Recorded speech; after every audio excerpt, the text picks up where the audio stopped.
Bab 3, Mengobati Luka Luar. Pak Tua Sung yang sampai di rumahnya melihat Fusi masih bermeditasi. Fusi terlihat sangat fokus membuat Pak Tua Sung tersenyum melihatnya. Hah, aku sudah menemukan semuanya, ucap Pak Tua Sung. Mendengar suara Pak Tua Sung, Fusi membuka matanya. Fusi menatap ke arah Pak Tua Sung yang sedang menaruh bahan herbal di depannya. Setelah kamu pulih sepenuhnya dan berhasil berkultivasi, kamu tidak perlu takut lagi pada siapapun termasuk keluargamu. Kamu hanya tinggal membantai mereka semua sampai tuntas, ucap Pak Tua Sung menyemangati Fusi yang hanya terdiam menatapnya. Aku juga berharap seperti itu, bukan hanya mereka, semua anggota keluarga Si akan kuhabisi, sahut Fusi mengepalkan tangannya. Sekarang bagaimana, apa yang harus kulakukan dengan 3 bahan ini? Tanya Fusi yang sama sekali tidak tahu tentang pengobatan. Aku bisa membuat pil, tapi karena tidak ada tungku untuk membuat pil, kamu tidak memiliki pilihan selain mengunyah semua itu sampai hancur. Setelah itu kamu hanya tinggal melaburkannya ke seluruh tubuhmu yang terluka, ucap Pak Tua Sung. Tunggu, mengunyah 3 bahan ini, sahut Fusi terkejut. Benar, karena jika kamu menghaluskannya dengan batu khasiatnya akan berkurang, ucap Pak Tua Sung menatap Fusi yang menelan ludah. Aku sudah mencarikannya untukmu, tidak mungkin kamu mau memintaku juga mengunyahkannya untukmu, bukan? Sambung Pak Tua Sung. Fusi menelan ludah berulang kali mendengar apa yang dikatakan Pak Tua Sung. Fusi sangat yakin semua bahan obat tidak ada yang manis, apalagi 3 bahan yang ada di tangannya saat ini malah terlihat seperti racun mematikan, tapi memang dirinya tidak mungkin meminta Pak Tua Sung mengunyahkannya untuknya. Tunggu apalagi, cepat kunyah, sambung Pak Tua Sung. Fusi yang bertekad untuk sembuh menarik nafas panjang, dengan enggan satu persatu bahan dimasukkannya ke dalam mulut sambil menutup matanya. Tepat setelah mulai mengunyah, Fusi ingin sekali memuntahkan semua yang ada di mulutnya. Bukan hanya merasakan rasa yang tidak enak, Fusi juga merasakan kalau isi di dalam perutnya beberapa hari lalu akan segera keluar semua. Tahan, jika kamu memuntahkannya kamu harus mencari bahan baru, ucap Pak Tua Sung. Kamu cukup mengunyah sampai semua hancur, tidak perlu terlalu lembut, sambung Pak Tua Sung. Fusi mengangguk pelan sambil terus mengunyah, sesekali menjulurkan lidahnya. Setelah merasa cukup, Fusi bergegas melepehkan semua bahan dari dalam mulutnya dan menaruhnya di atas batu. Huk, rasa tidak enak yang tertinggal di lidahnya membuat Fusi tidak berhenti muntah-muntah. Rasa pahit yang tidak bisa hilang begitu saja memaksa Fusi terus meludah agar semua hilang dari lidahnya. Bahan obat itu tidak akan membunuhmu, itu juga masih layak dimakan, ucap Pak Tua Sung. Dek, mendengar perkataan Pak Tua Sung, Fusi menjadi teringat kembali apa yang selama ini terjadi padanya saat berada di keluarga cabang Si. Selain mendapatkan makanan sisa setiap harinya, dirinya juga sering mendapatkan makanan basi yang tidak layak dimakan. Mereka semua sengaja melakukannya agar dirinya cepat mati, tapi karena sampai saat itu dirinya masih hidup, mereka tidak memiliki pilihan selain menyewa asasin. Fusi yang mengepalkan tangannya menggertakkan giginya sangat keras. Fusi bersumpah di dalam hati kalau dirinya pasti akan membalas mereka yang memperlakukannya seperti itu. Apa yang kamu tunggu? Cepat laburkan bahan obat yang sudah kamu kunyah itu ke seluruh tubuhmu yang terluka, ucap Pak Tua Sung. Fusi kembali tersadar dari lamunannya. Tanpa banyak bicara, Fusi mengambil sedikit demi sedikit bahan di depannya dan langsung melaburkannya ke seluruh tubuhnya yang terluka.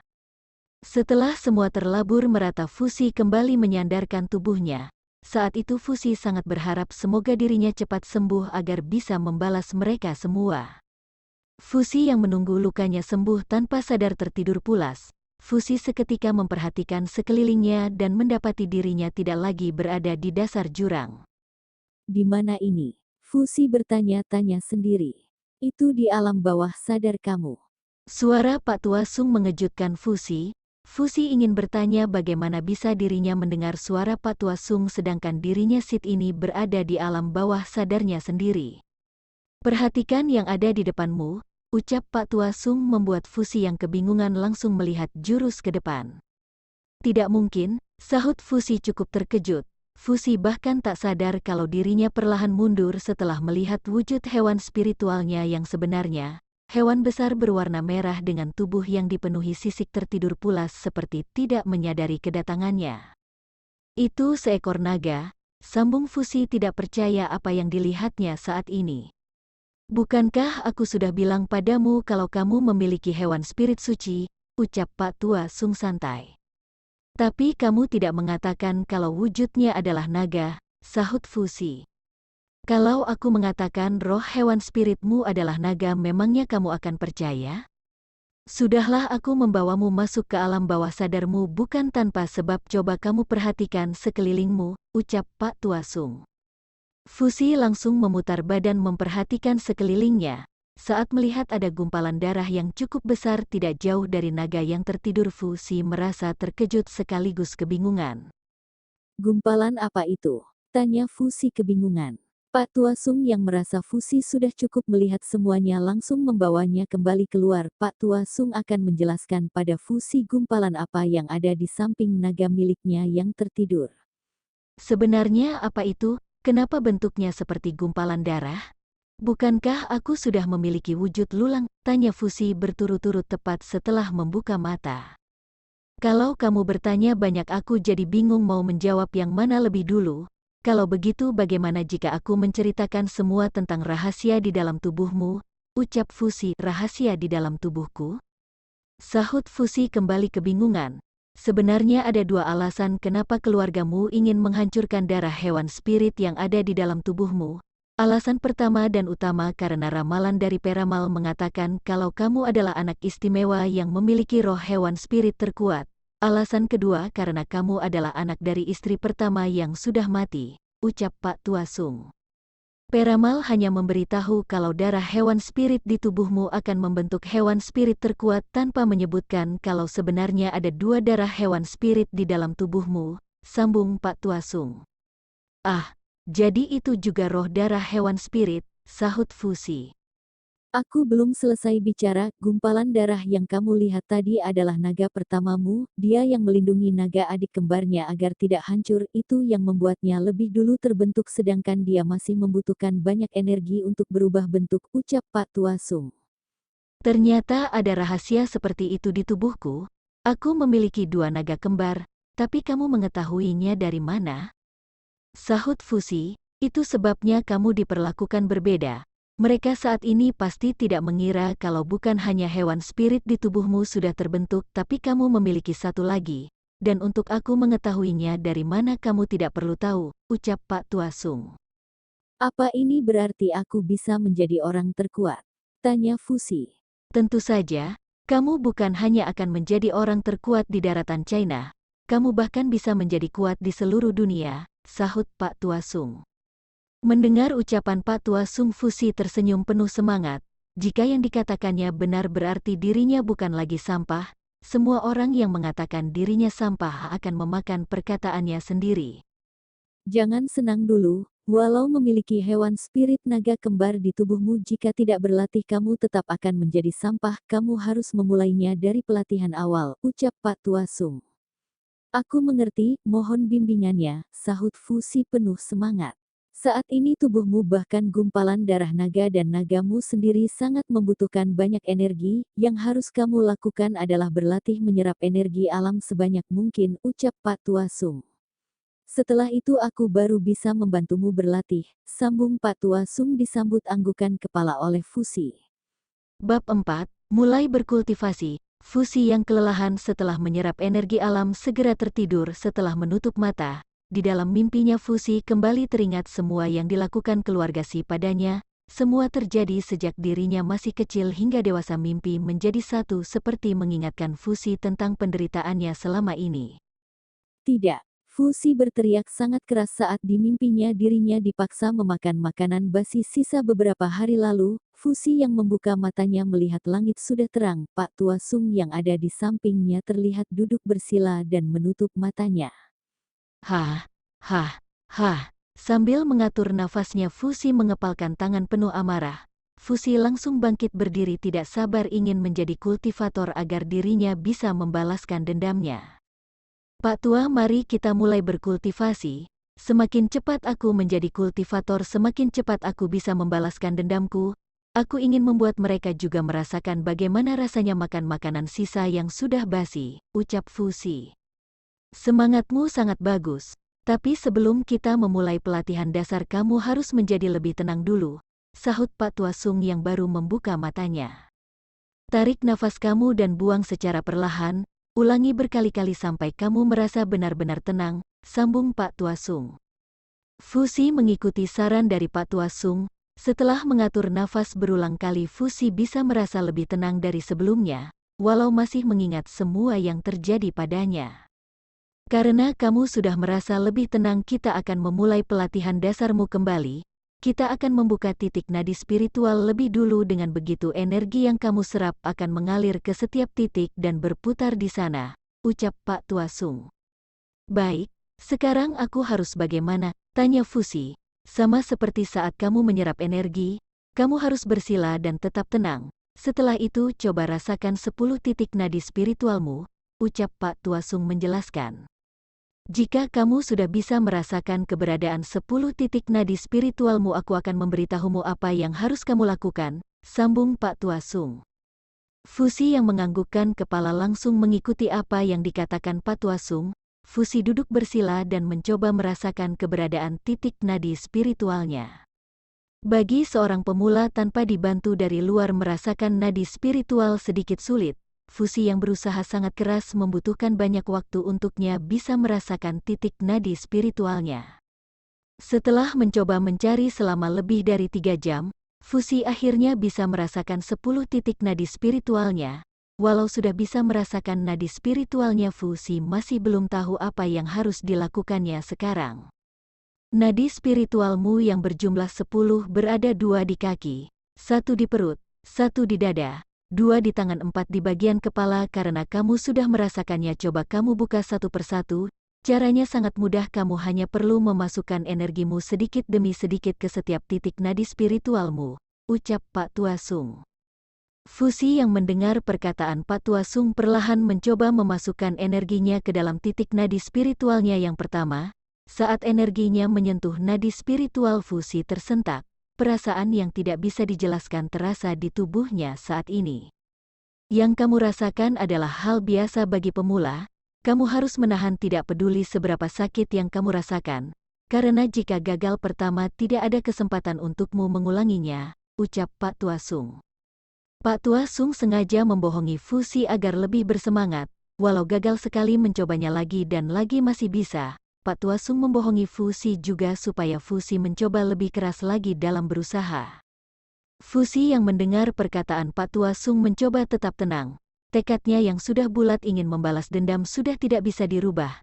Rasa sakit selama di keluarga Si saja ditahannya, tidak mungkin rasa sakit membuka nadi spiritual tidak bisa ditahannya. Setelah energi menyentuh titik nadi spiritualnya, Fusi merasakan sakit seperti yang dikatakan oleh Pak Tua Sung. Fusi menggigit bibirnya mencoba menahan rasa sakit. Fusi meyakinkan dirinya sendiri kalau saat ini dendamnya lah yang terpenting, rasa sakit pasti bisa ditahan olehnya. Perasaan lega dirasakan Fusi saat satu nadi spiritual yang ada di kakinya terbuka. Langsung saja Fusi mengalirkan energinya lagi ke titik nadi spiritual lainnya. Dek, dek, dek, rasa sakit yang silih berganti dirasakan oleh Fusi membuatnya terbiasa. Fusi tidak lagi menggigit bibirnya dan Fusi yang mulai terbiasa masih bisa lebih tenang. Wus, angin berhembus kencang saat Fusi berhasil menyelesaikan pembukaan nadi spiritualnya. Merasakan sesuatu mengalir di tubuhnya, Fusi terdiam dan malah menikmatinya. Yang saat ini mengalir di antara nadi spiritualmu adalah energimu. Dengan begitu energi yang akan kamu serap selain untukku akan langsung berputar di nadi spiritualmu, ucap Pak Tua Sung. Tapi aku cukup terkejut kamu bisa menahan tanpa berteriak, apalagi tidak ada yang membantumu saat pembukaan nadi spiritual, sambung Pak Tua Sung yang memperhatikan Fusi tanpa berkedip. Di keluarga aku bahkan pernah menerima pukulan kayu rotan ratusan kali. Jika aku tidak bisa menahan rasa sakit ini, bagaimana aku bisa membalas dendam pada mereka? Sahut Fusi. Bagus, aku sangat menyukai semangatmu. Karena nadi spiritualmu sudah terbuka, mari kita beralih ke pelatihan lainnya, ucap Pak Tua Sung. Selain dari penyerapan energi dan membuka nadi spiritual, kamu juga harus menguasai bela diri. Karena kamu pemula, kamu harus memulainya dari cara berkuda-kuda atau biasa disebut pertahanan, sambung Pak Tua Sung. Kuda-kuda, sepertinya aku sudah pernah melihat anggota keluarga Si berlatih ini dari kecil. Aku masih mengingat cara mereka melakukannya dengan sangat jelas, sahut Fusi. Kalau begitu kamu bisa memperlihatkannya padaku, ucap Pak Tua Sung. Fusi bergegas bangkit berdiri untuk memperlihatkan kuda-kuda yang masih diingatnya. Di keluarga Si, selain dirinya, anak berusia 7 tahun sudah dilatih dasar-dasar kultivasi termasuk kuda-kuda teknik menyerang dan bertahan. Semua mengatakan dirinya yang dianggap sampah tidak pantas berlatih. Pak Tua Sung yang memperhatikan setiap detik kuda-kuda Fusi hanya menganggukkan kepala. Dari tekukan di kaki dan kepalan tangan Fusi semua terlihat sempurna. Pak Tua Sung membiarkan Fusi terus mempertahankan kuda-kudanya agar lebih sempurna lagi. Sayang sekali kamu baru berlatih di usia segini, teruskan seperti itu, kamu harus bertahan sampai benar-benar sempurna, ucap Pak Tua Sung. Tenang saja, kalau hanya begini aku bisa bertahan sangat lama, sahut Fusi. Baguslah, lakukan seperti ini dan jangan ada yang berubah, ucap Pak Tua Sung. Karena aku walau tidak berlatih berkultivasi, aku masih melatih kekuatan tubuhku. Aku melakukannya berjaga-jaga jika aku diserang, dipukul dan dijadikan alat latihan, sahut Fusi. Pak Tua Sung hanya diam dan membiarkan Fusi sendirian. Pak Tua Sung memperhatikan dari kejauhan agar Fusi tetap fokus pada kuda-kudanya dan tidak banyak bicara. Setelah 1 bulan berlatih, Fusi diminta Pak Tua Sung lebih banyak bermeditasi, sedangkan Pak Tua Sung sendiri pergi tanpa memberi kabar dan hanya kembali sesekali untuk membantu Fusi berlatih. Selama 1 bulan Pak Tua Sung sebenarnya ada di sekitar Fusi. Pak Tua Sung ingin melihat sejauh apa keseriusan Fusi saat sedang berlatih tanpa dirinya. Wus, 1 pisau berhasil dihindari Fusi yang bermeditasi dan membuatnya membuka mata. Fusi langsung mengetahui dari mana asal pisau yang hampir saja mengenainya dan menatap tajam ke satu arah. Cepat keluar, tunjukkan dirimu, ucap Fusi. Seseorang berpakaian hitam memakai topi dengan penutup wajah muncul tidak jauh dari Fusi. Orang itu hanya diam beberapa saat dan langsung menyerang Fusi. Fusi walau tidak tahu apa tujuan orang yang menyerangnya tidak ingin tinggal diam. Selama ini dirinya sudah berlatih dengan serius, sudah waktunya menunjukkan kemampuan yang dilatihnya. Serangan demi serangan terus diarahkan Fusi ke orang yang menyerangnya. Setelah pertarungan sangat serius, Fusi baru menyadari kalau orang itu sudah tidak lagi menyerang dan malah membiarkan dirinya terus menyerang. Prok, prok, prok. Setelah menghindar menjauh dari Fusi, orang yang menyerang Fusi bertepuk tangan. Orang itu juga membuka topinya membuat Fusi yang melihatnya sangat terkejut. Pak Tua Sung, ucap Fusi. Bagus, latihanmu selama ini tidak sia-sia, ucap Pak Tua Sung.